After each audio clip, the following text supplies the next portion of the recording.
আনন্দপুর কাণ্ডে কংগ্রেসের বিক্ষোভ, মৃত্যুর দায় কার তা নিয়ে প্রশ্ন তুলেছে কংগ্রেস।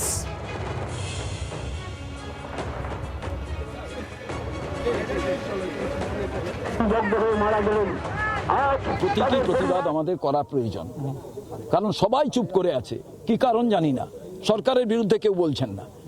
যে বিরোধী দল, সরকারি বিরোধী দল বিজেপি, তারা বলছেন তৃণমূলকে সরিয়ে এখানে সরকার প্রতিষ্ঠা করবে, তারা দেখি নীরব থাকছেন। অতএব আমরা বুঝে গিয়েছি এটা তৃণমূল এবং বিজেপির একটা বাইনারি পলিটিক্সের খেলা চলবে, ম্যায় ম্যায় তুই তু চলতে থাকবে। তাই আমরা মনে করলাম যে কংগ্রেস ছাড়া সত্যিকারের যে মানুষেরা সাফার করেছে তাদের কথা কে বলবে। তাদের কথা যদি না বলি, কারণ আমরা তো টাকা দিয়ে তাদের সাহায্য করতে পারবো না, আমরা তো তাদের চাকরি দিয়ে সাহায্য করতে পারবো না, আমাদের সরকারের ওপরে এটা চাপ সৃষ্টি করতে হবে।